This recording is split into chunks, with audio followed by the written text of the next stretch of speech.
Dans un village du comté de Yangtze vivait un vieux homme nommé Jean de Montfort, qui résidait dans le village de Quéden. Ce village se trouve à environ 5 ou 6 kilomètres de la ville du comté. Jean et son fils possédaient une petite auberge en bord de route, principalement destinée à l'hébergement des voyageurs et des commerçants. Il arrivait souvent que des cochers qui transportaient des marchandises y passent la nuit. Un jour, alors que le soleil se couchait, 4 cochers arrivèrent pour passer la nuit, mais l'auberge était déjà pleine. Ne trouvant pas d'autre endroit où aller, ils insistèrent pour être hébergés. Jean réfléchit un moment et se souvint qu'il y avait un endroit où il pourrait loger, bien que ce ne soit peut-être pas très agréable. Les invités dirent, peu importe la chambre, nous ne sommes pas exigeants. À ce moment-là, la belle-fille de Jean était récemment décédée, et son corps reposait encore dans une petite pièce, tandis que son fils était parti acheter un cercueil. Jean conduisit les invités à travers les ruelles jusqu'à cette petite pièce. Quand les invités entrèrent, ils virent une faible lampe à huile sur la table, et derrière un rideau se trouvait le corps de la défunte. Leur endroit de couchage était dans un grand lit commun dans une petite pièce. Les 4 cochers étaient épuisés par leur voyage et s'endormirent immédiatement dès qu'ils posèrent leur tête sur l'oreiller. Seul un des cochers ne pouvait pas encore s'endormir correctement et entendit soudainement un bruit léger provenant du corps. Lorsqu'il ouvrit les yeux, il vit clairement que la lampe était allumée et tout était bien visible. Le corps se leva, repoussa la couverture et entra lentement dans la zone de couchage des cochers. Le corps avait un visage pâle et doré, avec un bandeau en soie sur le front. Il se pencha sur chaque lit et souffla 3 fois dans le visage de chacun des 4 cochers. Le cocher, terrifié, se cacha sous la couverture et n'osa pas faire de bruit. Après un moment, il sentit que le corps revenait et lui soufflait à nouveau plusieurs fois dans le visage.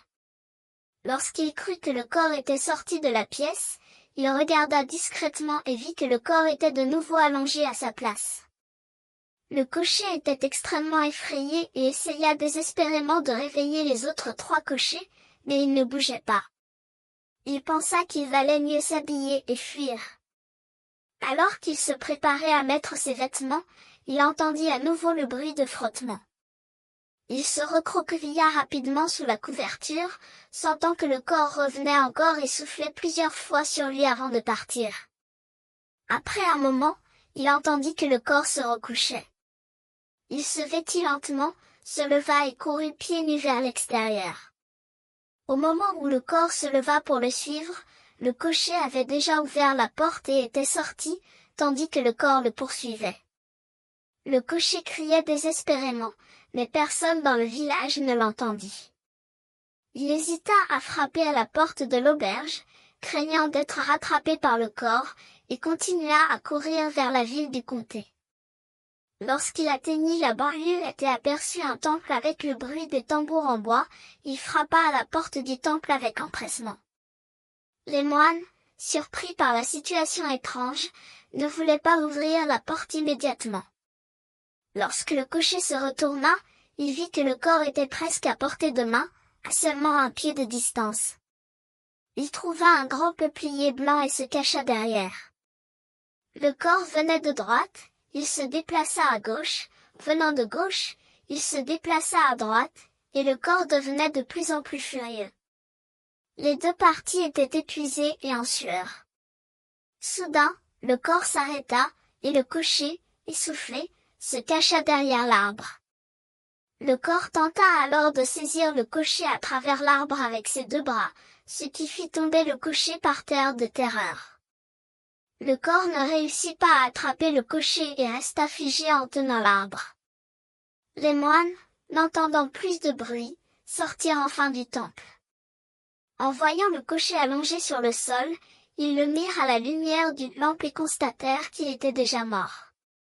Cependant, comme son cœur battait encore faiblement, ils le portèrent dans le temple toute la nuit, et le cocher se réveilla seulement le matin. Après avoir reçu un peu de soupe, il raconta aux moines ce qui s'était passé. À ce moment-là, le temple sonnait déjà le matin et il faisait de plus en plus clair. Les moines allèrent à nouveau au pied du peuplier et trouvèrent en effet le corps encore figé là. Les moines étaient horrifiés et rapportèrent immédiatement la nouvelle au juge du comté. Le juge vint personnellement examiner le corps et découvrit que les 2 mains du corps étaient profondément enfoncées dans l'arbre et ne pouvaient être retirées. En regardant de plus près, les doigts du corps étaient enfoncés dans l'arbre comme des crochets en fer, y compris les ongles. Plusieurs personnes durent s'unir pour retirer le corps, et les marques des ongles ressemblaient à des trous creusés. Le juge ordonna aux officiers de se renseigner à l'auberge de Jean, et il fut découvert que la dépouille avait disparu et que les autres 3 cochers étaient morts. Les villageois débattaient avec animation. Les officiers expliquèrent la situation à Jean, et Jean accompagna les officiers au temple pour ramener le corps. Le cocher survivant pleura et dit au juge, « Nous étions 4 à partir, et maintenant je suis le seul à revenir. Comment les villageois vont-ils le croire ?» Le juge écrivit une lettre de confirmation pour lui et lui donna un peu d'argent pour son retour.